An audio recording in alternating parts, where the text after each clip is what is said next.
In this lunchtime news broadcast, we bring you the latest news, both local and international, ranging from current affairs, community stories, sports and economic news. Here are the news headlines. Nandi-Ndaitwah declines Geingob's Prime Minister job offer. Swakopmund approves DRC electrification budget. Mother drops claim against Meyer. I am Diana Master and this is NMH at 1. Midday news coming up right after this.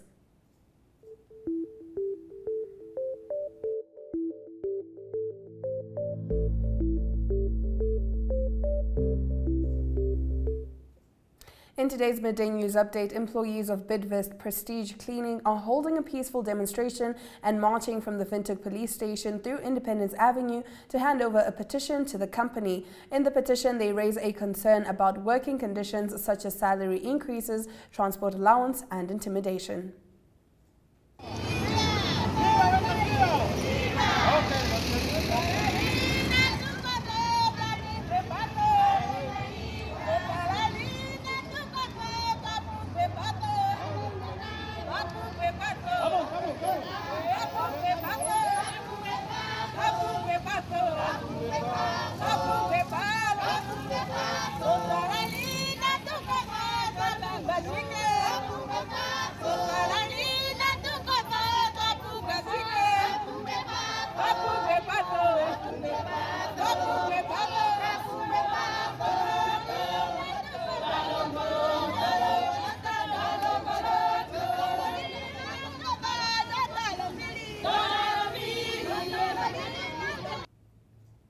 Remember to engage with these stories on our social media throughout the broadcast. Visual news coming up after the break.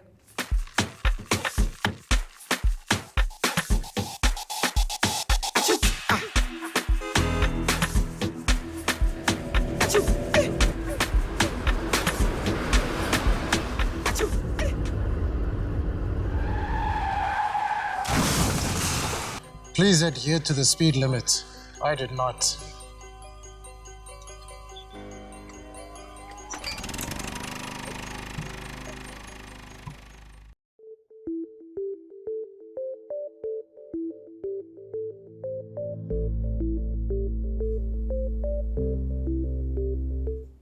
Getting into today's visual news clips, PwC Country Manager Chantal Hasselman says the Namibia Revenue Agency should look at processes that would ease the cost of tax compliance on small and medium enterprises to ensure they're able to comply with the Namibia's tax laws without it being an unnecessary burden. Let's take a look.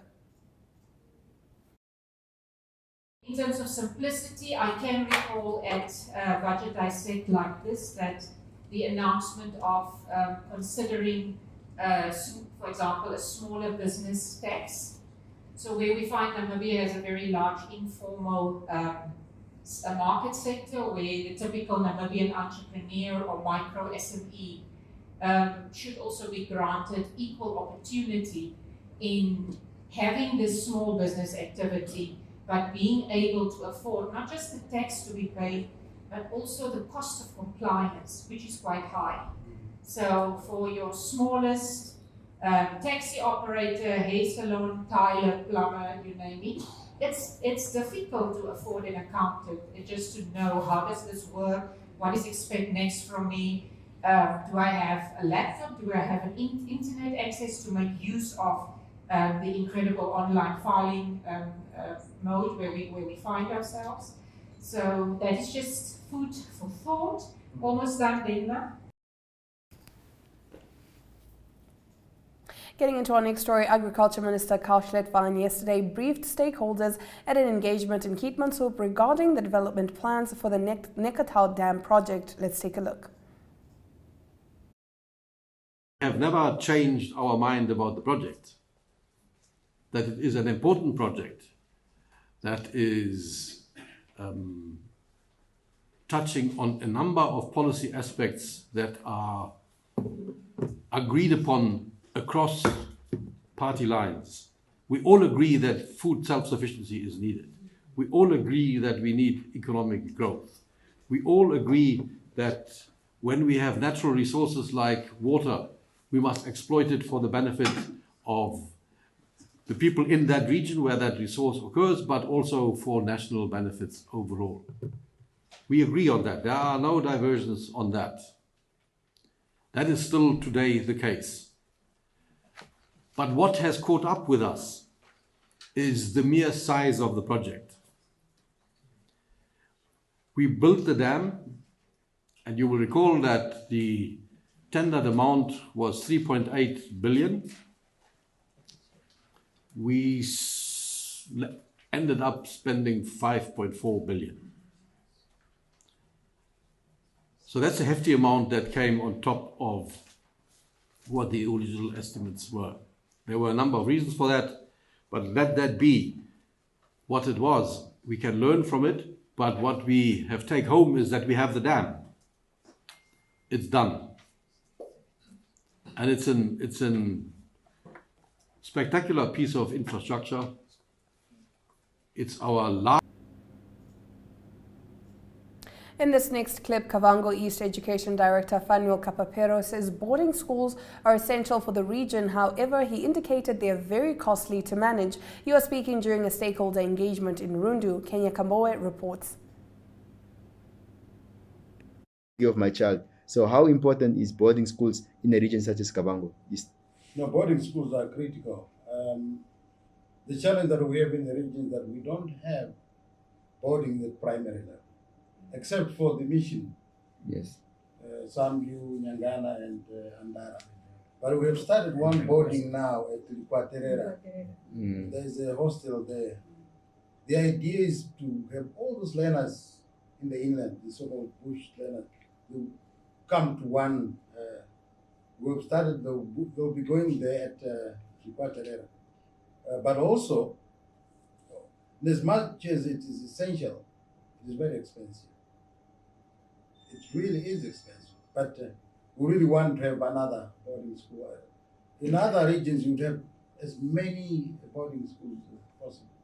We also try to push that we can have another boarding school. Matumbo that we have there, it's not enough. SWAPO leaders are divided on whether the bloated public service should be reduced or left intact. More on this in the newspaper review segment coming up after the break. As a chief, it's more. Give me a full tank. HB boss, change your tires, they are worn out. You know what? I'll change it next month, it's fine.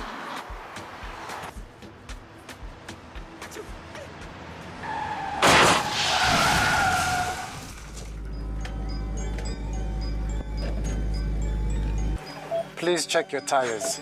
I did not. 1, 2, 3, 4, 5, 6, 7, 8.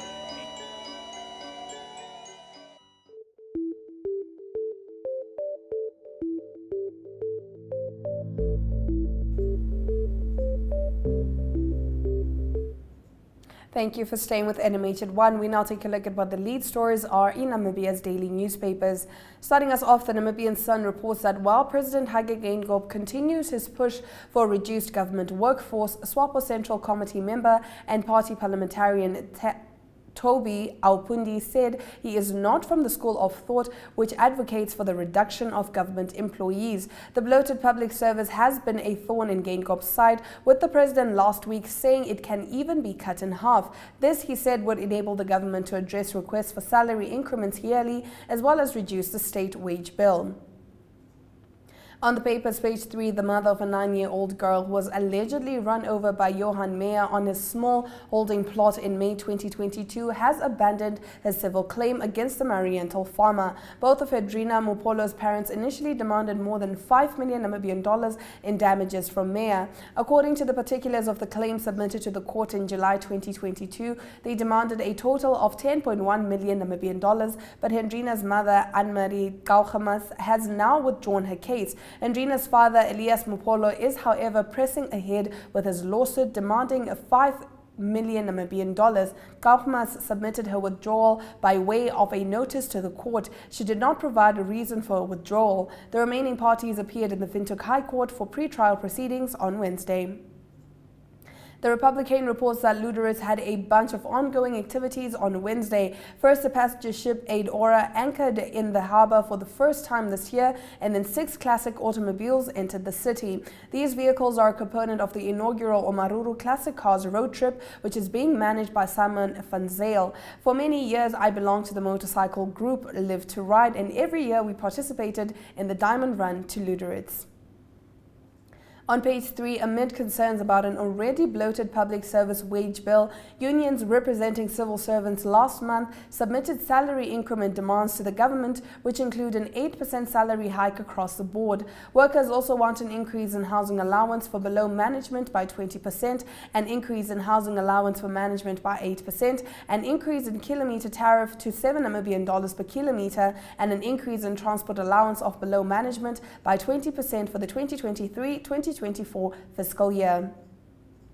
Moving over to the Allgemeine Zeitung, it reports that a communal preserve in the Garas region is to receive a monthly sum through a long-term lease agreement so that 2,500 hectares of their land can be used for a huge photovoltaic plant. The contract was signed between the Gawagab Hege area and Kaya Somandla family enterprise on Wednesday at the Garas Regional Council building and attended by Governor Aletta Frederick. On page 2, Namibia's so-called Dragon's Breath cave is once again making headlines in the international news after researchers with technical help were finally able to determine that the cave is about 254 meters deep. On page 2 of the AZ Friday edition, a deeper look into the findings of the researchers exploring Dragon's Breath cave, which is located on the farm Harsib, about 30 kilometers southeast of Tsumeb or 46 kilometers northwest of Grootfontein, is elaborated. After the break, we continue with our newspaper review segment.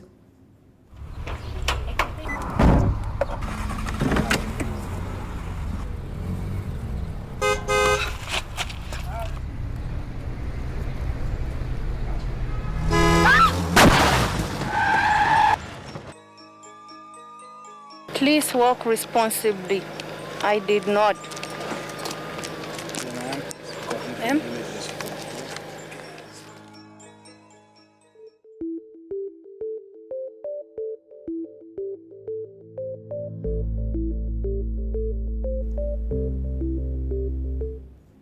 Getting into the second half of our newspaper review, the Namibian newspaper reports that Deputy Prime Minister Nandi-Ndaitwah declined an offer by President Geingob to be appointed as Namibia's Prime Minister. Sources said Nandi-Ndaitwah also requested that Geingob remove the international relations portfolio from her list of duties. Geingob subsequently decided to retain his current top 3, including Vice President Nangolo Mbumba, Prime Minister Sarakugengelo Amadila, and Nandi-Ndaitwah, who remains 4th in terms of state power.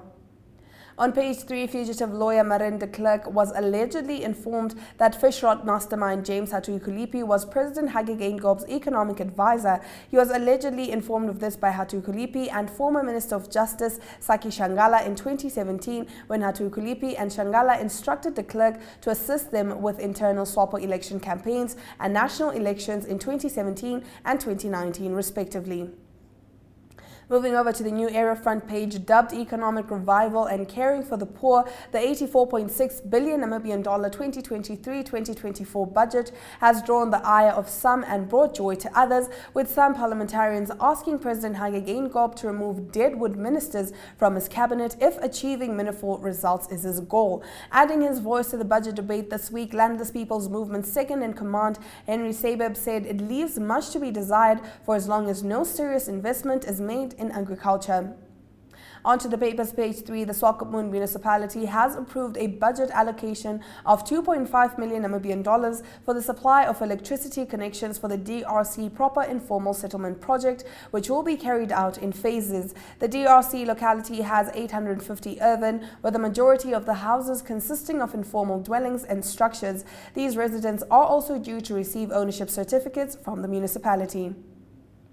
MarketWatch informs that the Bank of Namibia revised the economic growth forecast for 2023 upwards to 3% from 2.7% initially projected in December 2022. The economic growth forecast for 2022 has also been revised upwards from 3.9% to 4.1%. The improved growth for 2022 is largely based on higher production volumes from the diamond mining sector. According to the Namibia Statistics Agency, the domestic economy expanded by 6.6%, 6% and 4.3% during the first, second and third quarters of 2022, respectively. Now, Bank Vintage commits to supporting SMEs. We get into the story as we get into economic news after the break.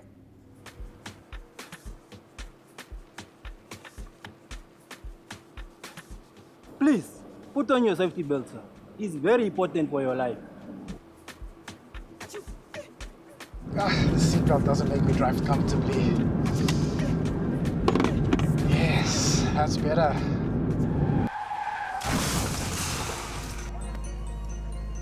Please wear your seatbelt. I did not.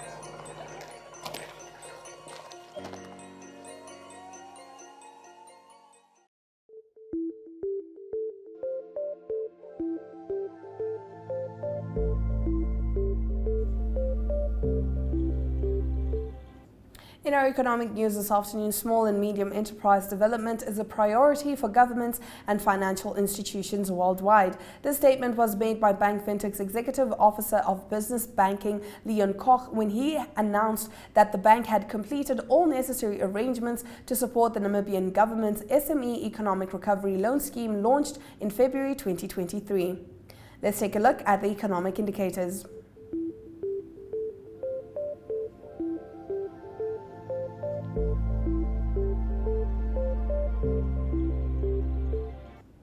$1 trades for 80 Namibian dollars and 58 cents against the British pound.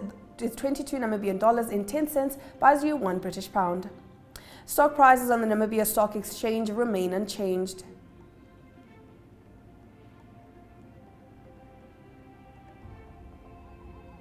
Overall index is up by 0.62%, while the local index remains unchanged.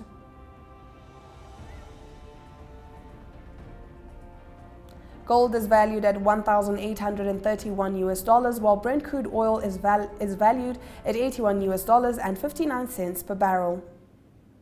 Ugandan bill threatens jail for saying you're gay. Don't miss news from Africa here on NMH at 1. Yo, Joe, what's up, man?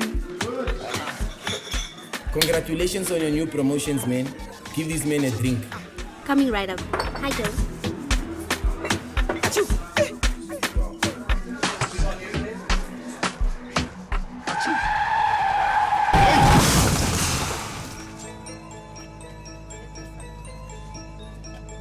Please drive sober.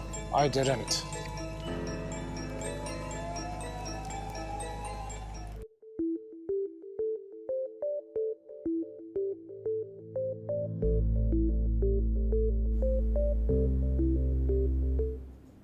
We now expand beyond Namibia's borders to give you the latest news from the African continent. Starting us off, Ugandan lawmakers on Thursday introduced legislation to Parliament that proposes tough new penalties for same-sex relations in a country where homosexuality is already illegal, defying criticism from human rights groups.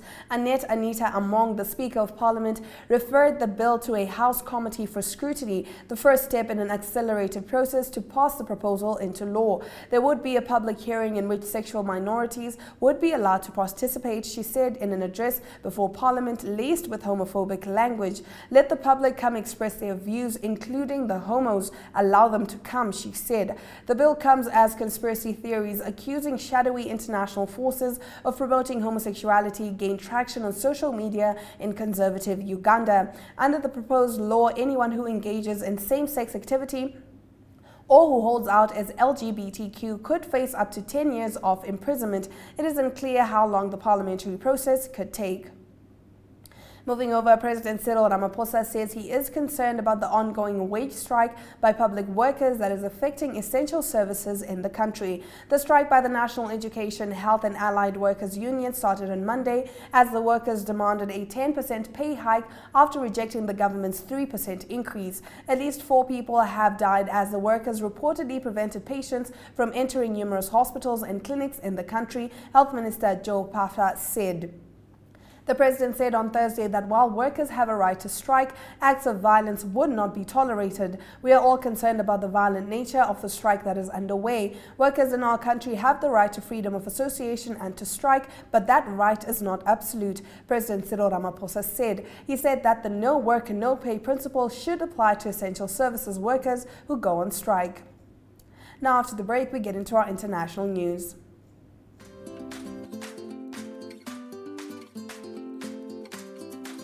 Active Kids is an initiative under the MyZone brand that aims to provide exciting and easy activities and fun stories. If you would like to feature your brand or campaign on this platform, contact zone@synergy.com.na. Active Kids, where we actively invest in your future.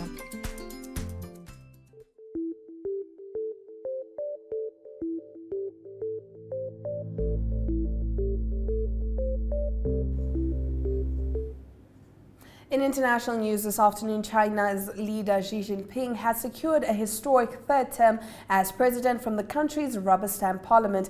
It follows a consolidation of power that has made Xi China's most dominant leader in generations. In the Chinese system of governance, the functions of the president are largely ceremonial. Xi's power comes from him being General Secretary of the Communist Party and Chairman of the Central Military Commission. He was handed both posts at a party congress last October. Confirmation of his third term as president had been widely expected. The naming of a new premier and various ministers in the coming days is considered more important. The new appointees are mostly expected to be Xi Jinping loyalists. This includes Li Qiang, who is tipped to serve as Xi's number 2. On Friday, Xi also gained another term as the chairman of the CMC of the People's Republic of China. There are 2 CMCs in the country. One is a party organization, while another is a state institution, but their makeup is usually the same. Stick around after the break, we get into our local sports news. The Agenda is a weekly national affairs interview program hosted every Sunday by Namibian Sun editor Toyvon Jabela, featuring a panel of high-profile newsmakers, analysts, and experts. If you would like to feature your brand or campaign on this platform, contact agenda@synergy.com.na. The Agenda, focused on today's conversation.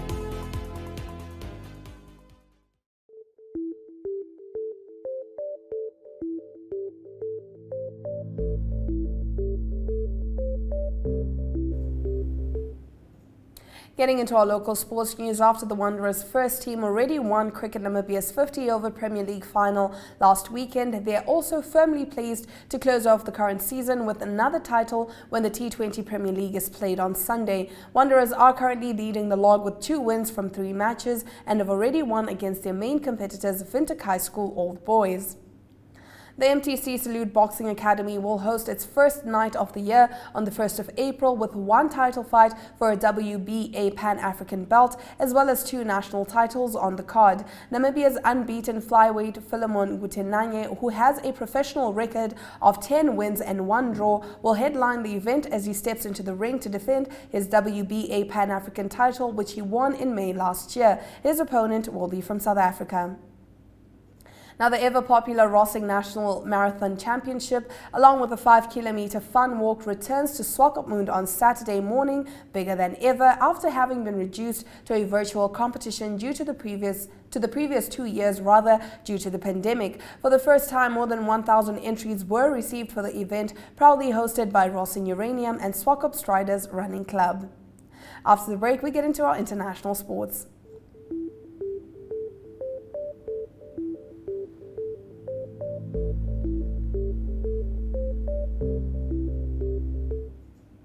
South African fast bowler Gerald Katia says he has absolutely no reservations about being the proverbial enforcer in the ongoing second cricket test against the West Indies. In fact, steaming in and sending down thunderbolts is a role the 22-year-old believes comes quite naturally to him. In the English Premier League, Arsenal travels to Fulham this weekend in the latest test of the Gunners' title credentials as Manchester City aim to ramp up the pressure on Mikel Arteta's men by winning at Crystal Palace. Liverpool is the informed side in the race for a top 4 finish ahead of their trip to Bournemouth after a historic 7-0 thrashing of Manchester United last weekend. The Carling Currie Cup kicks off on Friday with a Central Union derby between last year's beaten finalists, the Windhoek Draft Griquas, and the Toyota Cheetahs in Kimberley at 4 p.m. this afternoon. There's also going to be a lot of rugby on Sunday this season, and this Sunday we see the Blue Bulls hosting the defending champions Airling Pumas in Pretoria, while another eagerly watched game of the weekend should be Western Province's trip to Johannesburg on Saturday. If you're just joining us, this is NMH at 1, and we will get into the highlights from today's broadcast shortly. But first, here are a few events that you might want to add to your social calendar this weekend.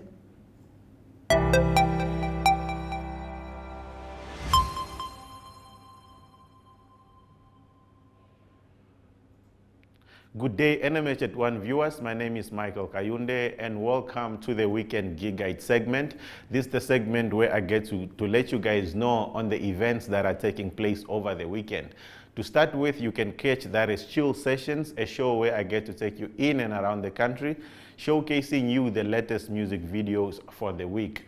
You can catch that show that is tonight on Namibian Sun's Facebook page at 1900 hours, and you are also able to catch the repeat that is tomorrow on NTV at 7:30 in the morning. Moving along with other events that are still taking place this weekend, you can catch that is the Taste at the Table event taking place tomorrow starting from 3 p.m.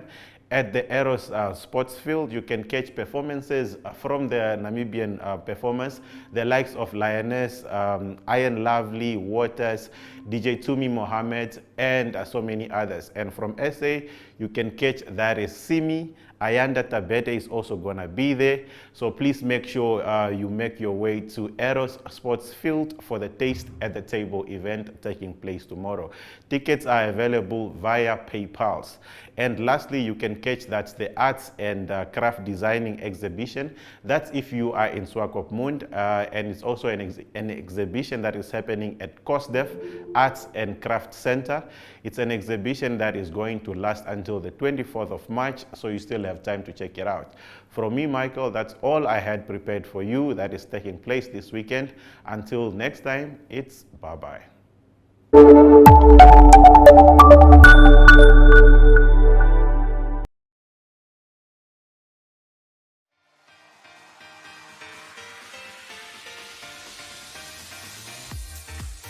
Flex is your health and fitness show that focuses on the health of the mind, body, and spirit.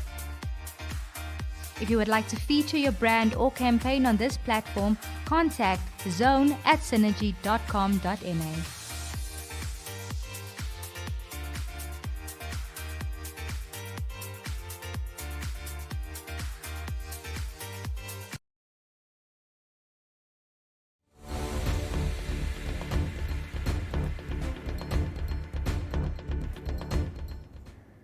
Thank you for staying with NMH at 1. If you're just joining us, here are the news highlights. Ugandan lawmakers on Thursday introduced legislation to parliament that proposes tough new penalties for same-sex relations in a country where homosexuality is already illegal, defying criticism from human rights groups. In some international news, China's leader Xi Jinping has secured a historic third term as president from the country's rubber-stamp parliament. It follows a consolidation of power that has made Xi China's most dominant leader in generations. In sport, the MTC Salute Boxing Academy will host its first night of the year on the 1st of April with one title fight for a WBA Pan-African belt as well as 2 national titles on the card. Those have been your highlights. Remember to tune in every weekday at 1 p.m. to spend your lunch hour with NMH at 1, catching up on the latest news in Namibia, Africa and the world, ranging from current affairs, economic news, sports and international headlines. That's it from all of us in studio, wishing you a lovely weekend ahead.